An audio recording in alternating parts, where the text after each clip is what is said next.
შემეცნებით საგანმანათლებლო პროექტი რადიო კინო სადდება სტუდია კოცის ბაზაზე.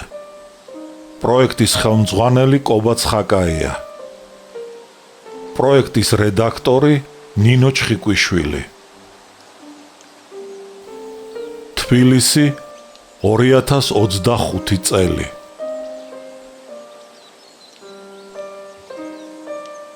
ალექსანდრე ქუთათელი, პირისპირ, რომანი 2 ტომად და 4 წიგნად.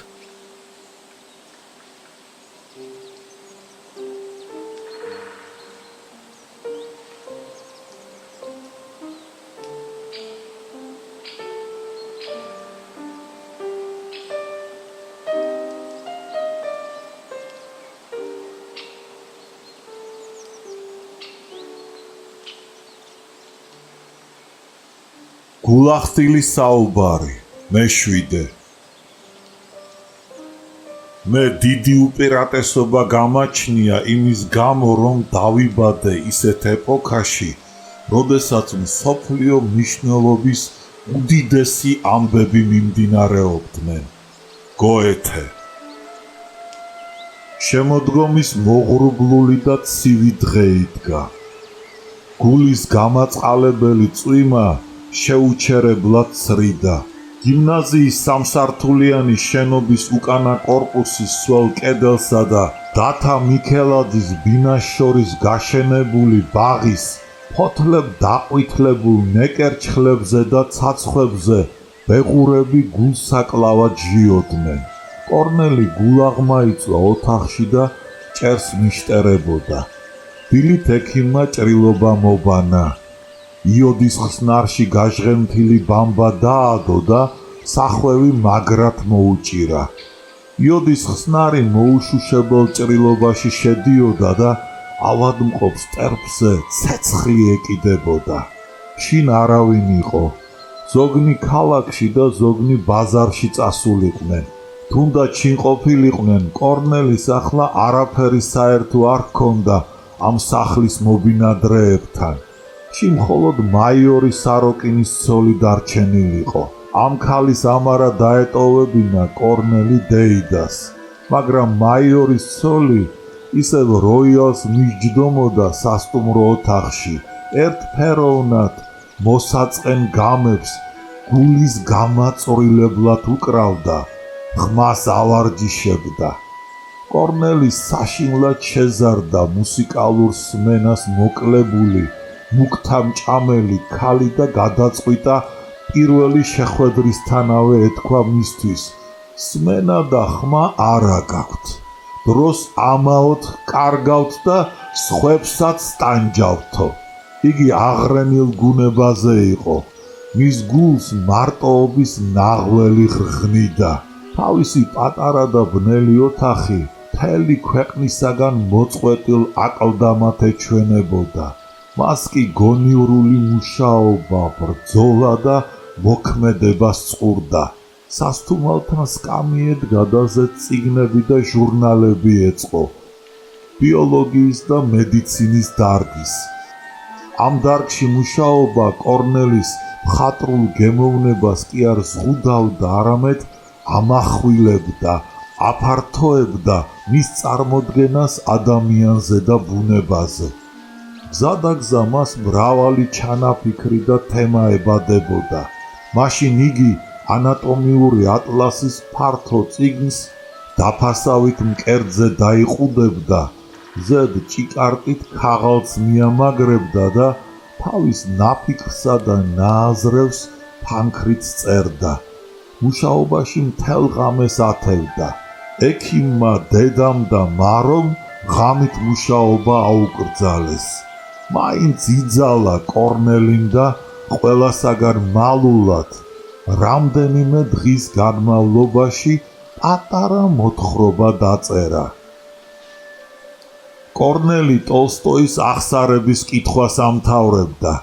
მას ამ წიგნში დიდი მწერლის მიერ თავისი მეობისა და შეუნიღბავის სულის გაშიშვლება, ადამიანის დანიშნულების მიზნისა და ცხოვრების სიმართლის ტიტანური ძიება აოცებდა.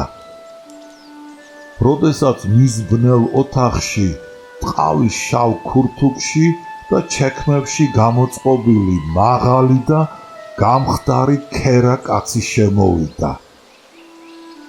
კორნელიმ ჯერ ვერ იცნო იგი. თავისი სკოლის მეგობარი ნიკიც კი ეგონა. მერმე გაშლილი წიგნის კამზე დააგდო და სტუმარ შესძახა. ვანო მივიდა, გადაეხვია და კორნელის აკოცა.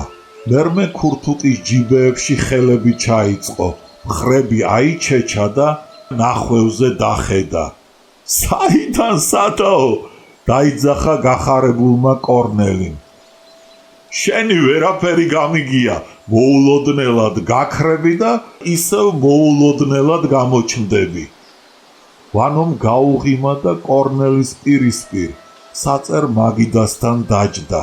წვიმი დასველებული კეპი მოიხადა, დაიქნია და მაგიდაზე დადო.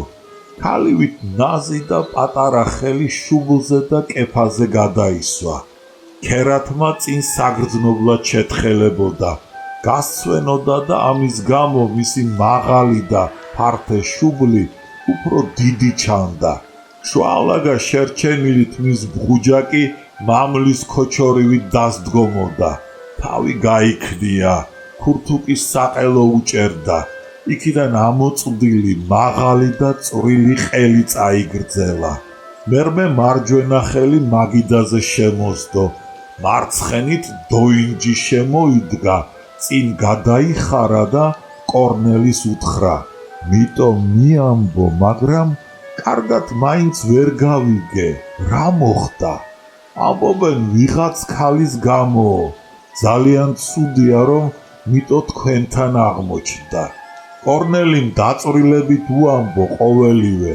მერმე მაროს ძმის, მიხაფრუიძის დაჭერის, დომენტი მელაძის სტუმრობა და მასთან კამათი მოუყვა.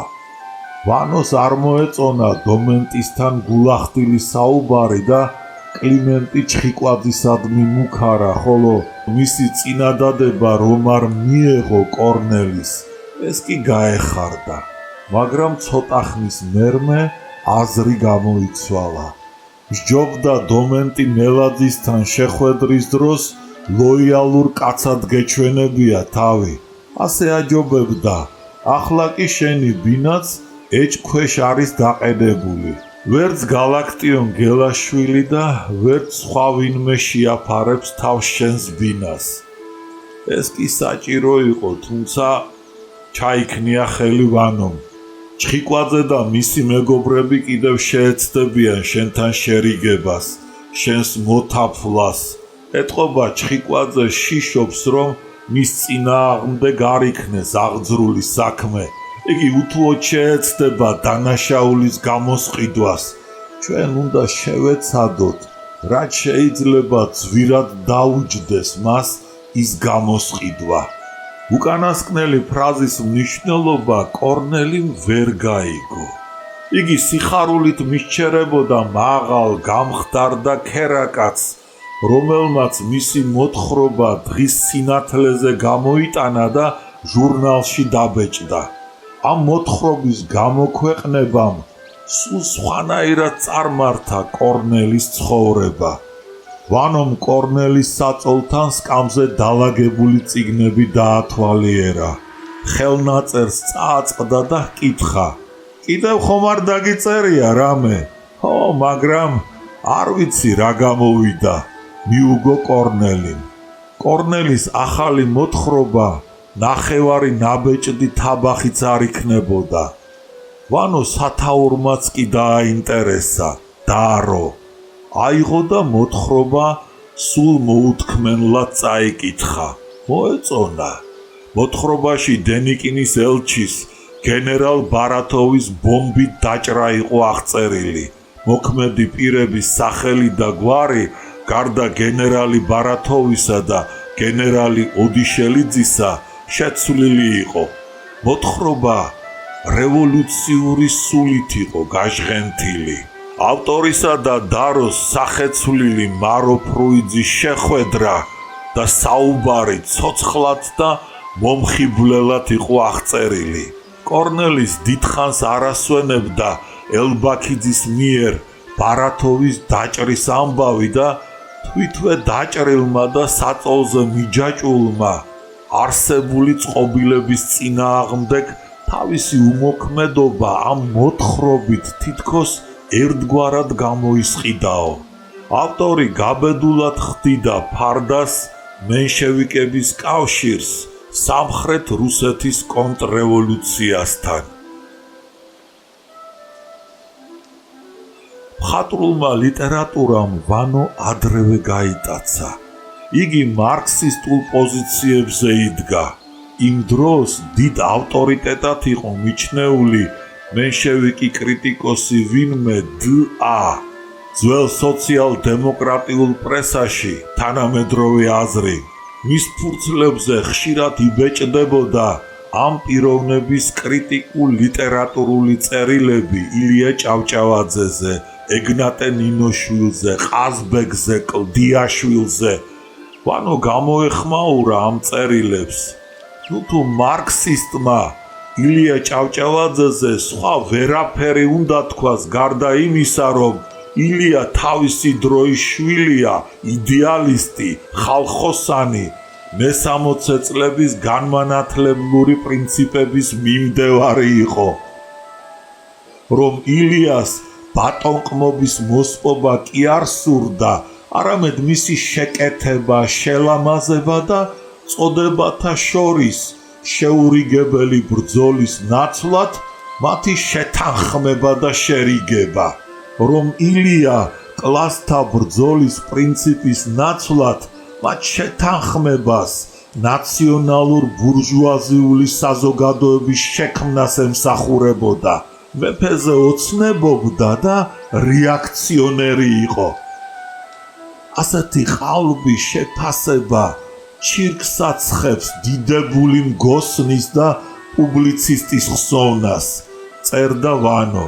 ვანო მახათაძის ამ პირველ ლიტერატურულ ნაშრომში უკვე აშკარად ჩანდა მომავალი რეალისტის, პრინციპული რევოლუციონერის სახე. ვანო მკაცრად ესხმოდა თავს დ.ას და ვულგარიზატორობაში და ფალსიფიკატორობაში სდებდა ბრალს. წერილი ნიჭიერად იყო დაწერილი, მაგრამ თანამედროვე აზრის რედაქციამ იგი არ დაბეჭდა. ცნობილ კრიტიკოს დ.ას არ აწყენინა. და აი 1916 წელს თანამედროვე აზრის ერთ-ერთ ნომერში იბეჭდება ასეთი შენიშვნა: ვმძეს თქვენი წერილი ლიტერატურაზე საინტერესოა, ვერ ვბეჭდავთ მას ადგილის უქონლობის გამო. მხატვრული ლიტერატურის დარგში მუშაობა ვანოსათვის ბუნებრივ ამბავს წარმოადგენდა. ვანო და კორნელი მოწაფეობის დროს ლიტერატურულ წრეში მუშაობდნენ. ვანო მაშინაც რეალიზმის მიმდევარი და მარქსისტი იყო და მეგობრებს, მათ შორის კორნელისაც, სიმბოლისტური ლიტერატურით გატაცებას უკიჟინებდა. ახლა კი მას ძალიან მოეწონა დარო და ამ ნაწარმოებში მოცემული სინამდვილის რეალისტური ასახვა. მას რაღაც უცნაურად აღენთნენ თვალები. ბაგეზე ღიმილი აუთამაშდა. იგი დარწმუნებული იყო, რომ სულ მალე საქართველოშიც ახალი ხელისუფლება დამყარდებოდა. მალე მის ქვეყანაში ახალი მწერლობა შეიქმნებოდა და ამ დარგში კორნელი ერთ-ერთი პირველთაგანი გახდებოდა.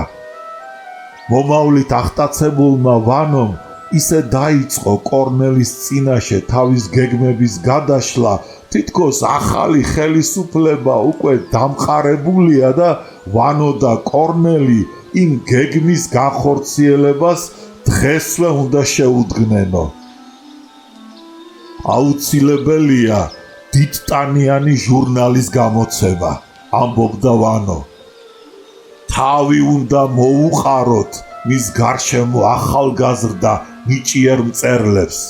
მნიშვნელოვან ამოცანას წარმოადგენს თანამგზავრ მწერლებზე ზრუნვა. ამ საქმეში შენ უნდა დაგვეხმარო.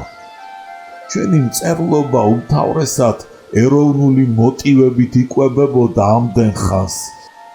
ამიერიდან კი ახალ გზასაც უნდა დაადგეს.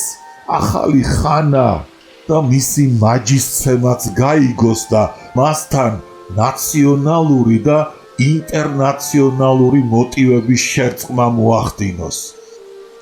თანამედროვე ქართულ ლიტერატურას აკლია ძლიერი და სოლიდური პროზა. ჩვენში უმთავრესად ლექსებსაც წერენ და პროზას კი გაურბიან. ჩემი აზრით ეს ნაკლია. ეს ნაკლი უნდა გამოსწორდეს. მხატვრული პროზა არამარტო ცხოვრების და სინამდვილის უმაღლესი გამოხატულებაა და მისი სარკე, არამედ ლიტერატურული შემოქმედების უმაღლესი ფორმა. კიდევ დიდხანს ილაპარაკა ვანომ საბჭოთა ლიტერატურის ამოცანებზე. მერე ერთბაშად დადუმდა და სკამის ზურგს მიაწვა. შენ იცნობდი არკადი ელბაქიძეს? ჰკითხა ვანომ კორნელის დიდი ხნის დუმილის შემდეგ. არა. მაშ როგორ წერდი მასზე? მარომ და მისმა ძმამ მიხამ, მიტომ და გიგამ, ბევრი რამ მიამბეს მის შესახებ. გენერალ ბარათოვსა და ოდიშელიძეს იცნობ? ოდიშელიძეს პირადად ვიცნობ. გარდა ამისა, როგორც ოდიშელიძის, აგრეთვე ბარათოვის შესახებ ესტატეს მისი ძმის პოლკოვნიკ ჯიბო მაყაშვილისა და სენატორ გიორგი დადვაძის ნაამბობი მომისმენია. კარგად მოგცეულ ხარ. მოყვრისა და მტრის აზრიც რომ მოგისმენია და აგიწონია. არ ვიცი რა გამოვიდა. არა, კორნელი, ორივე შენი მოთხრობა ნამდვილად მომეწონა. ეს ის არის, რაც მკითხველს სარგებლობას მოუტანს. ძალიან მიხარია. პირდაპირ გეტყვი, რადგან შენ როგორც მწერალი, შენის ნიჭით ხალხს ემსახურები. შენს წინაშე ფართო ასპარეზი იშლება. კორნელი მღელვარების გამო გაფითრებულიყო. მან კარგად იცოდა, რომ მის წინაშე სკოლის მიამიტი და გულჩვილი, ძველი ამხანაგი კი არ იჯდა ახლა, არამედ მტკიცე მებრძოლი, მეცნიერებით და ხელოვნებით გატაცებული, განათლებული, ცხოვრების გარდაქმნისათვის დიადი გეგმებით აღჭურვილი ახალი ადამიანი. კორნელიმ ისე როგორც აღსარებაზე განაცხადა. ბედნიერი ვარ, რომ ჩემმა ნაწარმოებმა შენი დადებითი შეფასება დაიმსახურა. რასაც წერ, ყველაფერი ის გულიდან მოდის. დაიცა, გააწყვეტინა ვანომ. ეს სერიოზული საკითხია. მოდი შენს მოთხრობას დავუბრუნდეთ. კეთილი, მე ძალიან ვაფასებ შენს კრიტიკას. შენი მოთხრობა ალაგ-ალაგ შესწორებას და შალაშინს მოითხოვს. უთხრა ვანომ და იქვე აშკარად და პირუთვნელად მიუთითა მხატვრული და იდეოლოგიური ხასიათის ხარვეზებზე. 10 დღე ვფიქრობ გეყოფა. 10 დღის შემდეგ შემოგივლი. შენს მოთხრობას ჩვენს გაზეთში დავბეჭდავთ. 10 დღე მეყოფა. მიუგო კორნელი. მაშ ასე, ჩემო კორნელი, უთხრა ვანომ, 10 დღის შემდეგ შემოგივლი. ვანო წამოდგა, ქუდი დაიხურა და კორნელის გამოემშვიდობა. სინდისზე შეგდებული კორნელი წინასწარ გრძნობდა, რა გაშმაგებით იმუშავებდა მოთხრობაზე. სიზმრად ჩახვა არკადი ელბაქიძე. ხან მტკვრის პირას იწვა დაჭრილი მებრძოლი და ხან კიდევ საავადმყოფოში. თითქო იმ გმირის სული და ხორცი ჩაიდგა და აისახაო. ბოლოს თვითონვე დაჭრილი და ლოგინად ჩავარდნილი ელბაქიძის მსგავსად ამეტყველდა. მოთხრობა დაამთავრა და შვება იგრძნო. თითქოს ხრებზე დაწოლილი მძიმე და ვეება ლოდი გადაიგდო. მეათე დღეს დაპირებისამებრ ვანო მოვიდა. კორნელის სასტუმალთან მიუჯდა და მოთხრობის კითხვა დაიწყო. ახლა უფრო მოეწონა მოთხრობა.